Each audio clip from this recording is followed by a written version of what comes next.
Welcome to The Scoop, where small changes lead to big results. I'm Rachel, a registered dietitian and a mom on a mission to make nutrition simple, practical, and actually doable. Whether it's decoding labels, busting food myths, or sharing easy wellness wins, this is your space to get real answers that fit real life. So let's dive into today's episode and take one more step toward feeling your best. Any and all opinions and views shared by hosts and guests on this podcast are the speaker's own and do not represent the views of Live It Up or its affiliates or parent company.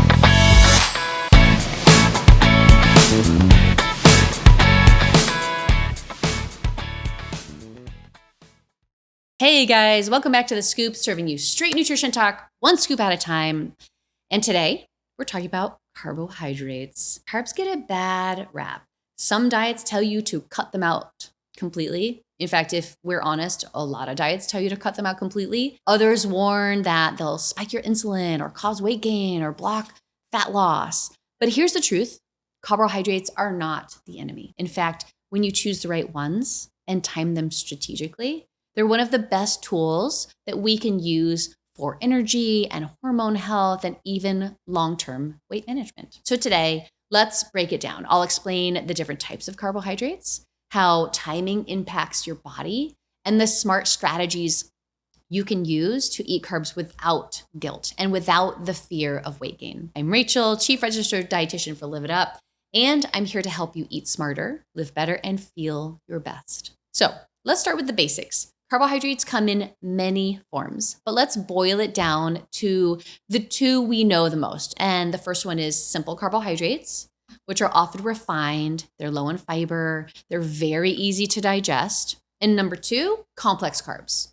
These are higher in fiber, they're less refined, and they often contain more vitamins, minerals, antioxidants. You can see that lumping all of these together as bad really misses the point. An apple, a slice of white bread, a bowl of sugary cereal, a bowl of lentils, they're all carbohydrates, but your body processes them differently and gets different nutrients from each one. What matters most are three things: the amount you eat at one time, the fiber content, and the context. So first, let's talk about portion size. How much you eat at one time, even if it's a healthy complex carb, can impact your blood sugar and how you feel. So for example, if you eat 10 jelly beans, which is about half a serving, your blood sugar won't go up too much. But if you eat a handful of jelly beans, you can bet your bottom dollar your blood sugar is going to spike. Number two, fiber content. Fiber slows down digestion. It helps blunt the blood sugar response, and it supports gut health. And finally, context. Carbohydrates eaten with protein and fat digest slower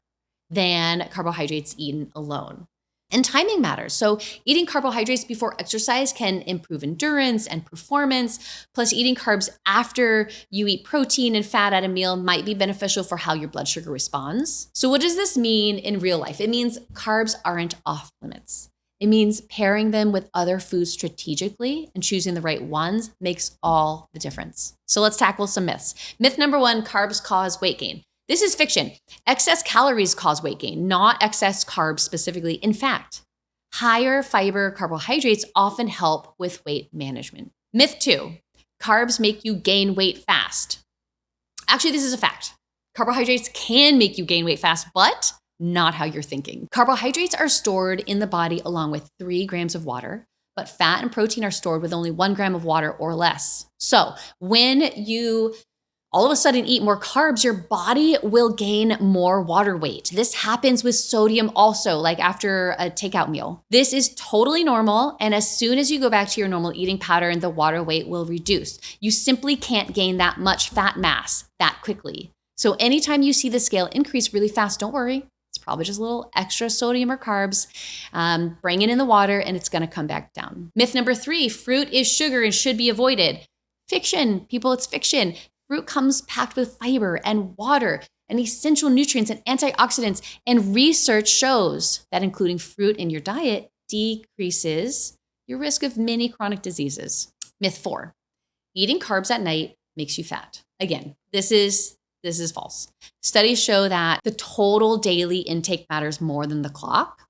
in most instances. As long as the carbs you're eating at night aren't above and beyond your total needs for the day, it's most likely not going to impact you. And myth number 5, low carb helps you lose weight. This is a fact, it can work, but so can moderate carb diets if calories, fat, protein are managed. In fact, interesting research shows that it's not the amount of carbs in your diet that helps manage weight, it's the quality of the carbohydrates. A diet higher in complex carbohydrates with minimal, low quality refined carbs like ultra processed foods can lead to an easier time managing your weight. And finally, women don't need carbs. Who came up with that? Carbs are the preferred fuel for our brain and nerve cells and for high intensity exercise. Cutting them out completely, it can affect your mood, it can affect your performance, and potentially your hormone health. So how do we apply this? If you're a beginner, start swapping refined carbs for whole grain carbohydrates. So this means cutting out the white bread, swapping it for whole grain bread. Or if you eat sugary cereals, try oats or a higher fiber cereal. You can start there too. So if you're like Fruity Pebbles are like I love them.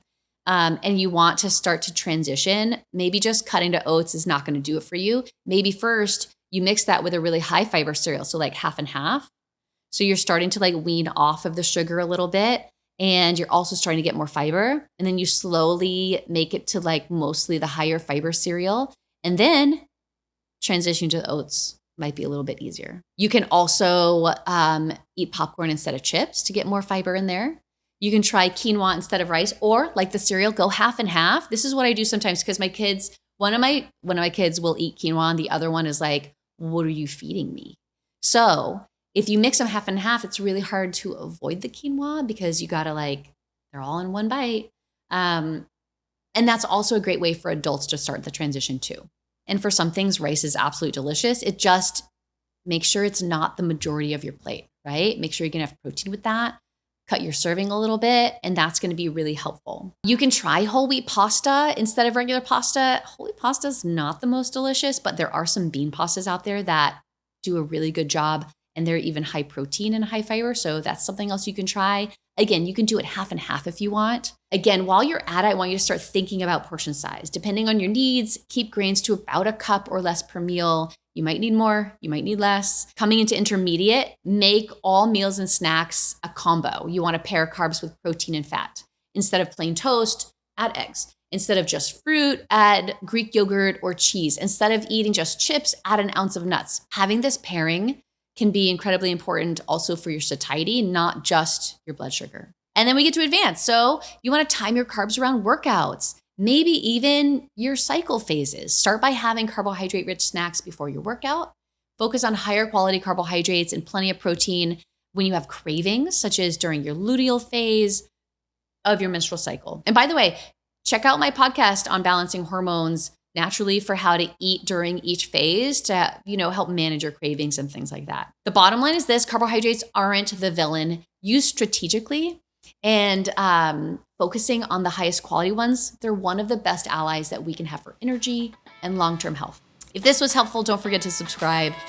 Next week, we're going to continue tackling the myths that surround food so you can cut through the BS, eat to feel your best, and have a fabulous day.